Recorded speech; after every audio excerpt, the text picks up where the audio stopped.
탈무드에 보면 어떤 사람의 인격을 좀 제대로 알아보기 위해서 세 가지의 것을 줘보면 안다라고 하는 이야기가 있는데요. 발음도 좀 유사한 세 가지 요소가 있습니다.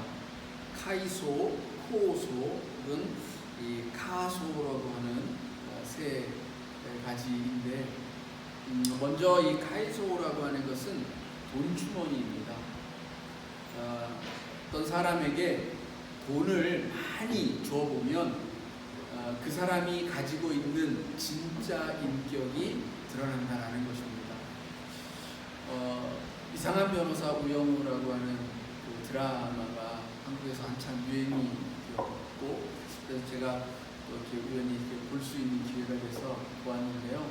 그 스토리 중에 그 한 테마를 다루는 것 중에 로또에 대한 이야기를 다루더라고요. 친구들끼리 로또를 샀는데 당첨이 되면 같이 분배하기로 했는데, 막상 진짜로 당첨이 되고 나니까 마음이 바뀌어서 못 주겠다 이렇게 나오더라는 거죠. 그래 우리는 내게 돈이 없을 때는 돈만 생기면 좋은 일을, 또 주변의 어려운 이웃들을 도와주겠다, 또 좋은 일에 이걸 쓰겠다라고 하는 그런 마음을 쉽게 고백할 수 있습니다. 그런데 막상 정말로 큰 돈이 우리에게 주어질 때에 과연 그렇게 할 수 있는 사람이 얼마나 될까 하는 생각을 갖게 됩니다. 그만큼 이 물질이라고 하는 것은 실질적으로 우리 가운데 주어졌을 때 그것을 선용한다라는 것이 결코 쉽지 않은 일임을 알려준다는 거죠. 그리고 그것 안에서 그 사람의 인격의 진면목이 드러날 수 있다는 겁니다. 그래서 어떤 일은 그러더라고요. 우리에게 어떤 큰 물질, 이걸 하나님이 왜 허락하시지 않을까? 어쩌면 우리가 그것을 제대로 선용할 수 있을 만한 그릇이 아직 준비되어지지 못했기 때문이다. 이런 이야기를 어느 목사님이 하시더라고요. 혹시 그럴지도 모릅니다. 어쩌면 우리가 감당할 수 있는 만큼의 것을 하나님이 허락하시는지도 모릅니다. 우리의 믿음이 좀 더 커져야 하고, 또 우리의 마음이 좀 더 하나님께 더 가까이 가서 더욱 하나님의 마음을 닮은 우리가 되어지면 하나님은 그에 합당한 더 큰 것을 우리에게 허락하실 수도 있지 않을까 생각해 봅니다.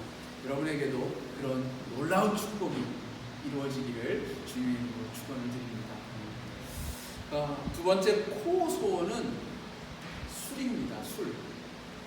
어떤 사람에게 술을 잔뜩 먹여보면 그 사람의 인격이 어떤지 제대로 볼 수 있다라는 겁니다.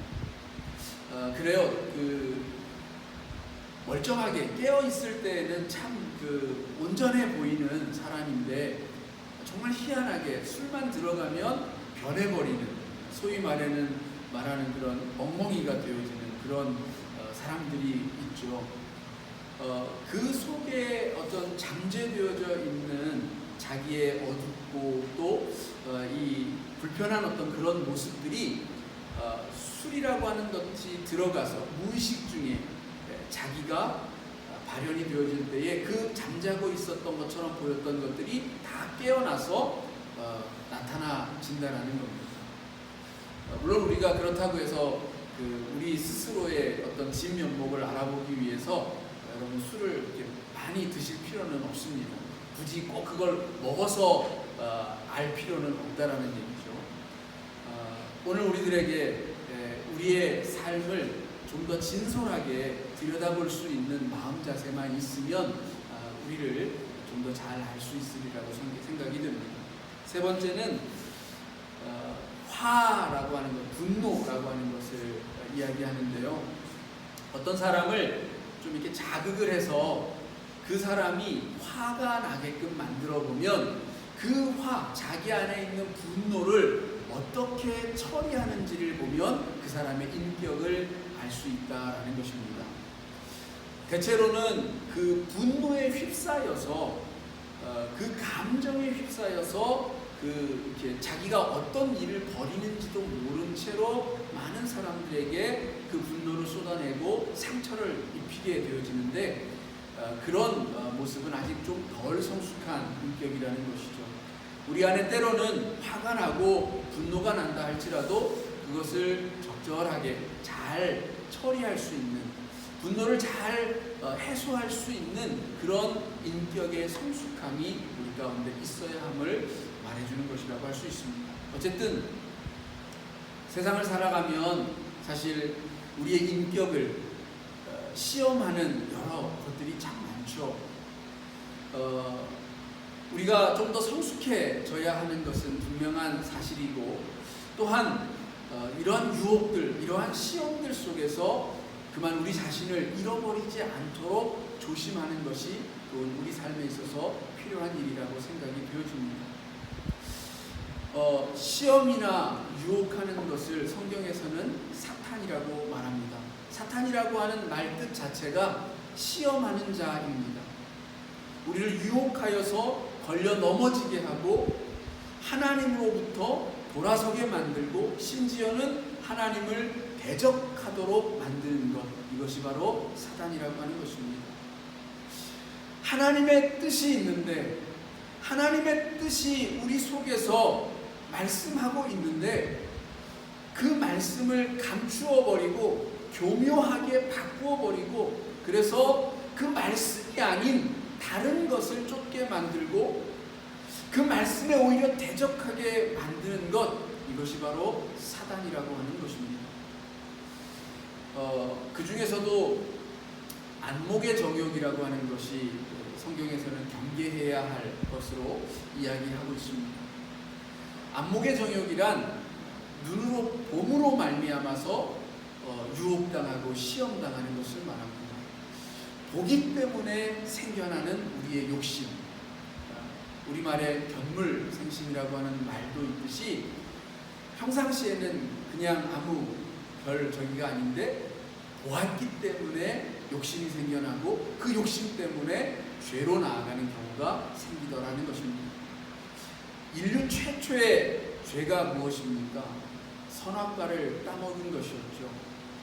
에덴 동산에 하나님께서 하나님의 창조하신 첫 번째 인류인 아담과 하와를 주셨는데 뱀이 저들에게 가서 유혹을 합니다.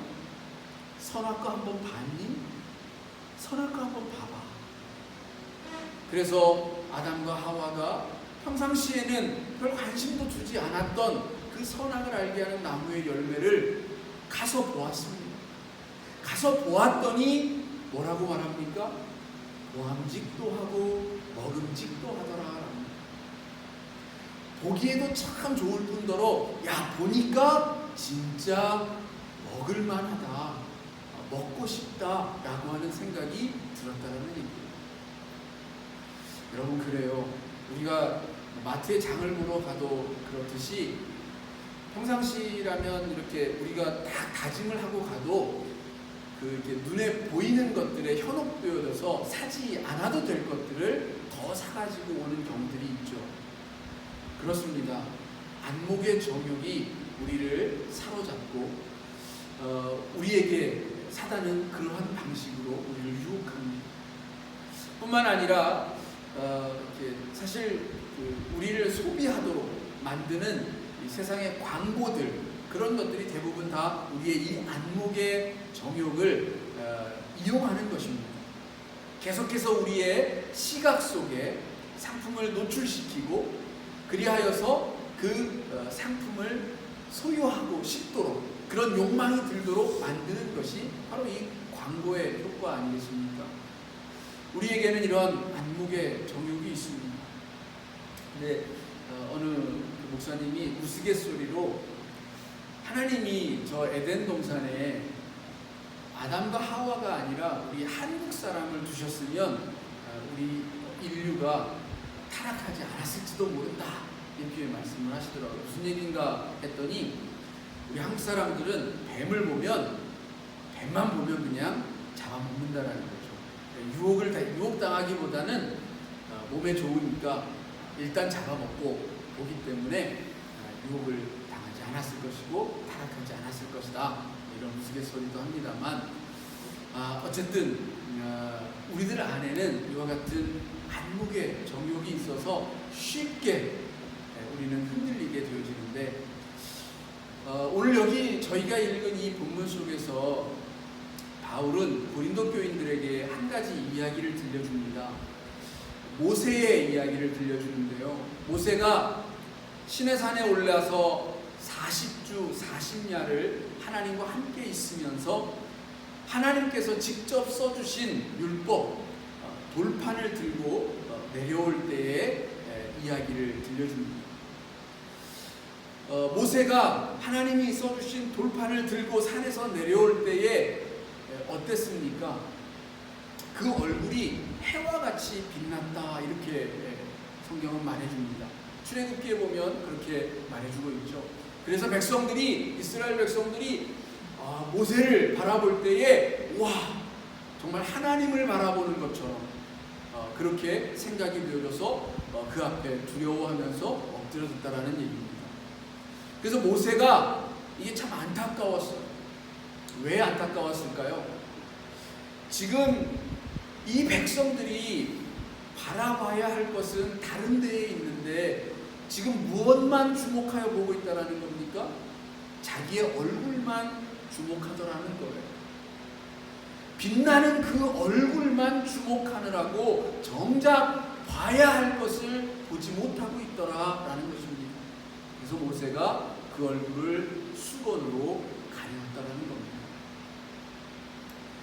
근데 바울이 계속해서 뭐라고 이야기하고 있냐면, 안타깝게도 지금까지도 이 수건이 아직 벗어지지 아니하였다라고 말하고 있습니다.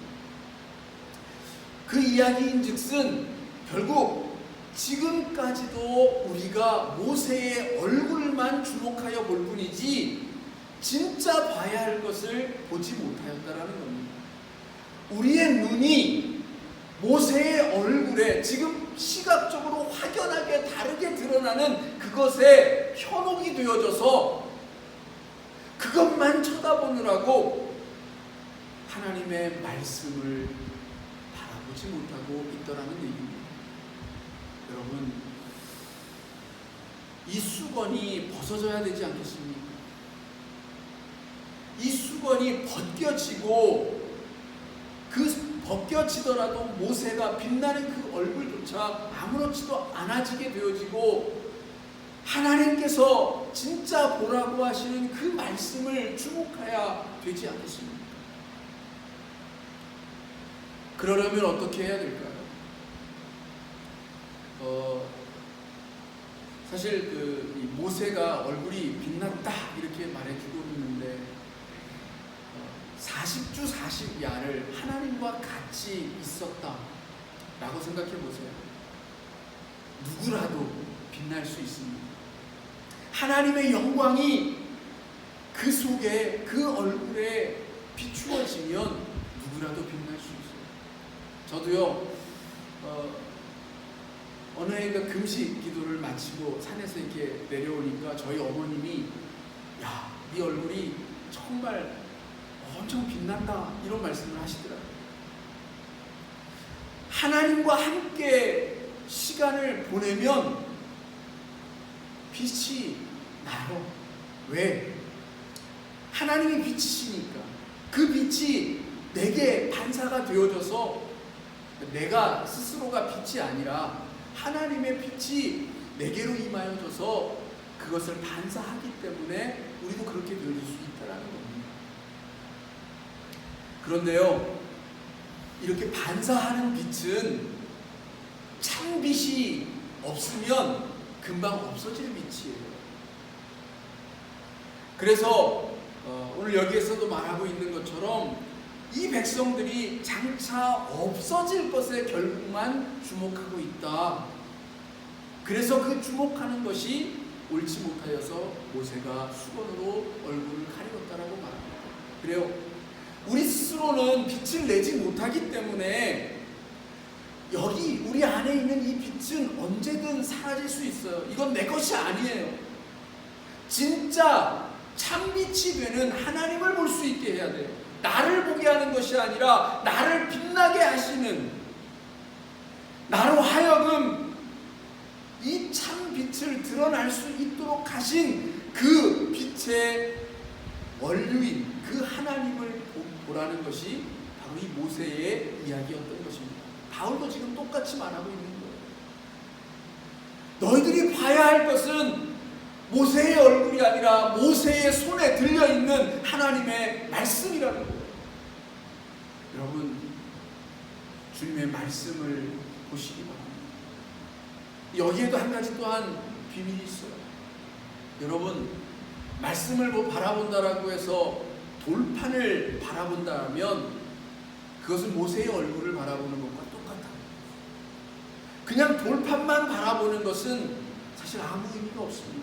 오히려 모세의 얼굴이 우상이 되는 것과 마찬가지로 저 돌판, 새겨져 있는, 계명이 새겨져 있는, 율법이 새겨져 있는 저 돌판 자체로는 그저 그냥 우상에 불과하게 될 것이에요. 진짜 정작 봐야 할 것은 거기 쓰여져 있는 말씀, 그리고 그것 또한 문자적으로가 아니라 거기에 담겨있는 하나님의 뜻, 하나님이 그 말씀을 주시고 그 말씀을 새기시면서 담으신 하나님의 뜻과 정신, 그것을 우리가 볼 수 있어야 하고 깨달을 수 있어야 한다는 겁니다. 하나님이 보시기를 원하는 것은 그것이라는 거예요. 오늘 우리에게 있어서 항상 문제가 되어지는 것은 이 말씀은 문자적으로만 자꾸 이해하려고 하는 그런 것일지도 모릅니다. 바울이 거기에서 깨졌던 것입니다. 바울은 문자적으로 율법을 이해하고 적용하는 데 있어서 세상 어느 누구도 따라올 자가 없었던 사람이었습니다. 그는 이 율법을 어기는 사람들을 세상 지구 끝까지라도 쫓아가서 붙잡아다가 감옥에 넣는 그런 일을 하던 사람이었어요. 율법의 조문을 단 한 글자도 틀리지 않고 온전히 외워낼 수 있는 그런 사람이었습니다. 그런 그가 다메섹을 향하여 가는 도중에 고꾸라졌어요. 예수님을 만났습니다. 그 예수님을 만남으로 인하여서 더 이상 하나님의 말씀을 문자가 아니라 그 속에 담겨있는 하나님의 뜻으로 볼 수 있게 되어지는 눈이 열리게 됩니다. 다메섹 도상에서 바울이 쓰러졌을 때에 그에게 나타난 현상이 무엇이었습니까? 눈에 비늘 같은 것이 덮여서 앞을 볼 수 없게 되었다라는 겁니다. 제대로 볼 수 있는 자가 아니었다라는 거예요. 그의 눈은 그저 쓰여져 있는 글씨에만 현혹되어진 눈이었지 제대로 그 속에 담겨있는 것을 온전히 볼 수 있는 그런 영적 눈을 가지지 못했다라는 것입니다. 그래서 예수는 자기가 그리스도를 체험한 것과 같이, 그리스도를 만난 것과 같이 오늘 우리들에게 그리스도에게로 돌아가라고 권면합니다. 예수의 영이 계신 곳, 예수의 영을 받아들이는 곳, 주께로 돌아가면 그 수건이 벗어질 것이라는 겁니다. 여러분, 우리는 하나님의 영이 있습니다. 그 영이 발현되어져야 돼요. 그리스도 안에서 그리스도를 만남으로 예수 그리스도를 영접하고 그분을 나의 주인으로 모셔드림으로 그분이 말씀하시는 선하신 뜻을 쫓아서 살아감으로 오늘 우리가 그것을 이룰 수 있다는 거예요. 내 힘과 의지로는 하나님의 영광에 참여할 수 없지만 그리스도 예수로 말미암아서는 우리가 하나님의 영광에 참여한 자가 될 수 있다는 겁니다. 여러분, 하나님의 영광에 참여할 수 있대요. 하나님의 빛 가운데 참여할 수 있대요. 무엇으로? 그리스도를 믿는 믿음으로, 그 은혜를 받아들이는 그 믿음으로 우리는 하나님의 영광에 참여할 수 있습니다. 그러면 모세처럼 우리도 빛나게 되어질 겁니다. 모두가 다 빛나는 얼굴을 하고 있으면 모세가 특별해 보이지 않을 거예요. 그렇죠? 수건이 벗겨지기 위해서는 모세처럼 우리가 다 똑같이 빛나는 사람이 되어지면 되는 겁니다. 그러면 그건 하등 특별한 것이 아니라 그냥 일상적이고 보통의 것이 되어지는 것입니다. 오늘 우리에게 그리스도의 영이 함께 하심으로 우리가 그리스도와 같이 그 빛을 발할 수 있는 하나님의 자녀가 되어진다면, 그래서 정말 하나님이 내 속에서 깨닫게 하시는 그 삶의 의미로서 하나님의 말씀을 살아갈 수 있게 되어진다면 우리는 수건을 벗고 온전히 자유한 자가 되어질 것입니다. 모세가 수건을 쓰므로 말미암아서 오히려 백성들을 부자유스럽게 만들었어요. 그 자유를 박탈하고 말았어요. 그러나 우리는 예수 안에서 모두가 다 수건을 벗고 자유로워질 수 있습니다. 하나님의 법이, 성령의 법이 우리 속에서 역사하면 우리는 자유롭게 살아갈 수 있다는 거예요. 여러분, 이 쓰여진 율법이 우리 속에서 우리를 강제할 때는 이 법을 어떻게 지킬까, 어떻게 하면 어길 수 있지 않을까, 이걸 고민하면서 살아야 돼요. 어떻게 하면 죄인이 되지 않을까를 고민하면서 살아요. 그런데 성령의 법이 우리 속에 있고 그 성령의 법을 따라 살게 되어지면 그 모든 율법으로부터 자유로워져요. 그러면서도 율법을 어기지 않게 되어져요. 하나님이 주시는 사랑 안에서 살아가게 되어지는데, 여러분들 법을 다 외워서 죄인 아닌 사람으로 살아갑니까? 아니면 정말 하나님이 말씀하는 그 속에서 역사하시는 그것에 순종하여서 그냥 자연스럽게 살아감으로써 그 자체로 선한 삶이 이루어지는 그런 삶을 살아가십니다. 어느 게 더 자유로운 삶입니까? 하나님은 우리에게 이 자유로운 삶을 허락하셨습니다. 그러기 위하여 그리스도의 영을 모시고 내 속에 역사하는 성령의 법을 쫓으라고 바울은 권면하고 있는 것입니다. 또 한 주간을 살아갑니다. 주님을 온전히 모셨는가? 그 주님이 내 속에서 역사하는가? 그래서 그저 눈에 보이는 것에만 현혹된 채로 그것에 이끌림 받아서 이리저리 왔다 갔다 하는 인생이 아니라 중심에 하나님의 법이 딱 하고 자리 잡아서 그 성령의 이끄심을 따라 살아가는 자유로운 그런 복된 성도들이 되시기를 주님의 이름으로 축원합니다. 기도합니다.